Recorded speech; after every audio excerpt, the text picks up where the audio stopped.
Hey guys, what's going on? It's your boy Razx here, and today we are doing the final political party review, and this is the one I've been most excited to do. It is my favourite party, the Conservatives. So yes, we've done all the other parties apart from obviously Plaid and the DUP, which I explained in my last video why I haven't done that. But today we are doing the Conservatives, my personal favourite party, and a party I have actually became a member of.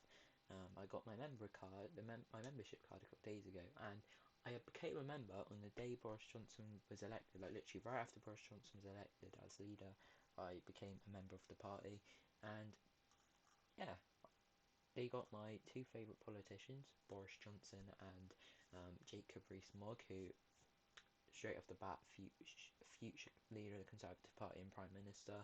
Mark my words on that. And yeah, I'm just all for the Conservatives. Reason being is the way they brought our economy back from the brink when they took power in 2010, forming a coalition with the Lib Dems, stabilising our economy and, like I said, bringing it back, and then winning a majority in 2015. And then obviously calling the referendum, which is why I don't like David Cameron and don't agree with him. He had the guts to give the people their verdict on our relationship with the European Union. Under Theresa May, we've seen figures that are under David Cameron, such as the highest employment rate in our history, the highest amount of investment in our country. We saw all of that rise under Theresa May. Obviously, she butchered it with her failure of a negotiation period with the EU, which resulted in a new European treaty, as Nigel Farage was put it, with a deal that, let me tell you this now, if Boris Johnson thinks he can reheat this deal and try to put it back to Parliament, he can think again that he will get any support from Brexiteers. I think all of that, including my aim, will go to the Brexit party. But yeah, Theresa May, obviously, tenure on a whole. If you take Brexit away, I personally think you can't argue with any of her record, but when you add Brexit to it, it knocks her out completely. She had the chance to become one of the best prime ministers. People will compare her to Margaret Thatcher. The still lady, the way she came out was like, I will deliver Brexit. We need an election to crush these Remainers so we can get my Brexit deal and we can negotiate properly. Obviously, you've got, which you can't ignore, people like Philip Hammond. I honestly do believe he didn't make life easy for Mrs. May, but Mrs. May should have had the guts to have kicked him out as soon as he started making life difficult, because I think we can all see what he was doing. And he said he would be behind Boris, but straight away he tried breaking down Boris's negotiating position. When he resigned, he said that if Boris can get a deal, he'll have my full support. 2 minutes later, he's trying to make a law to knock Canada off the table. Like, I'm sorry, you're just a creepy old man. Fuck off. And it also amazes me when people say that people like Jacob Rees-Mogg and Boris are far right, when Philip Hammond wanted the death penalty, for example. He went against same-sex marriage, and apparently he's not the far right. It's beyond me. But we're gonna have a look at my favourite parties, sort of pledges, if you will. We could look at the 2017 manifesto, but let's face it, that's quite outdated now with everything getting done. So we're going to look at the 6 points which is on the Conservatives website about what Boris Johnson has said he wants to get done. And yeah, we just read it through. So getting Brexit done by 31st of October with a great new deal for Britain. I don't think he can get this deal full stop. The deal which he will most likely be going for is a Theresa May reheated deal, which he's going to get rid of the backstop, but even without the backstop, the deal's terrible, and I'm pretty sure he even said that before he was made Prime Minister. So why is he now, does it look like from the outside, why is he now just trying to reheat it without the backstop? I think he just needs to say, look, that deal's dead, I want a whole new deal, and obviously the EU will probably say no. Well, no deal it is. Make sure Britain is prepared for no deal is the best way to get a great new deal. Agree about 110%.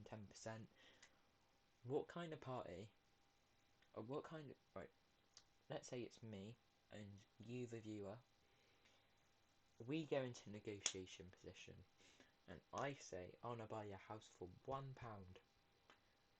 but you're one of these people who think that we shouldn't have no deal on the table. So you're saying to me, if I bid £1 for your house, you will not walk away, and you can't say no to that, because you're saying you won't walk away from the deal, so you can't say no. If I sit there and just say £1, in the end you're basically saying you're accepting it because you're not going to walk away. And I did have someone say to me, well, this isn't a negotiation like that. Well, it is. At the end of the day, I feel like we need someone to treat our country like a business and run it well. You need a hard businessman, a negotiator. But you need someone with the guts. And people say Jeremy Hunt, he's a negotiator. But he honestly didn't have the guts. And when I looked at him, he was like a Theresa May in trousers. He was against Brexit, and I feel like for the sake of the Conservatives' future, but more so for the sake of Brexit, we needed a Brexiteer driving the train, driving the country to the destination. We've already tried the Remain route with Theresa May. It didn't work. So yeah, no deal on the table is the best way to get a great new deal. And if you don't think that, then I'm buying your house for £1 and there's nothing you can do about it. Making sure people start seeing the 20 billion in the new NHS funding in their GP surgeries and local hospitals. Agree with that. That is brilliant news. Obviously, there had to be cuts when the Conservatives took power, but we all know why. The Labour government left us on the verge of. So we needed to make those cuts to, like I said, survive. Our country was on the verge of bankruptcy. We needed to cut. We couldn't keep on spending money we didn't have. Hiring 20,000 new police officers and give them powers to keep our streets safe. 100% agree with that. Yes, 110% agree with that. Properly funding our schools so that every child gets a more guaranteed minimum funding, regardless of where they live. 110% agree with that. Schools need more funding. It shouldn't get to the point where parents or head teachers or normal teachers have to dip into their own pockets to be funding the school. Schools need more funding. Delivering a strong economy to fund the public services we rely on, and I touched on this in the Labour video. The way to promote a strong economy and to fund these services is to promote wealth and promote business in the country, something Labour don't want.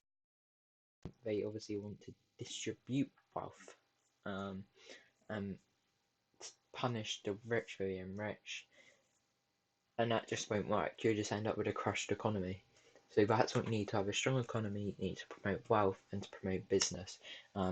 Which, yeah.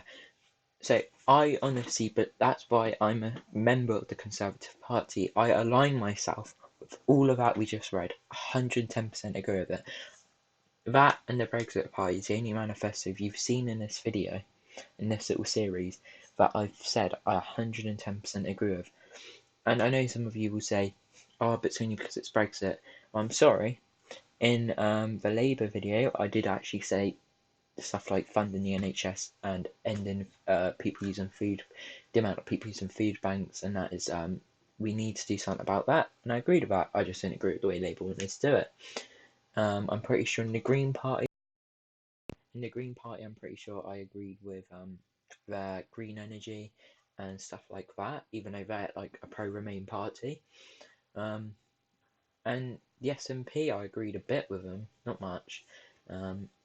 And the Lib Dems, I actually don't think I agreed with any of them. But I will admit, my judgment was clouded by their ridiculous stance on Brexit, and I would never in 110 years vote for them. I absolutely despise the Liberal and Democrats. So yeah, that's my opinion on the Conservatives. I hope you enjoyed this little series, guys. So yeah, now we've completed this little series, I think I'm just going to talk about whatever new happens in politics. And yeah, if you enjoyed, please do give me a like, subscribe and comment. I'll see you in another video very soon.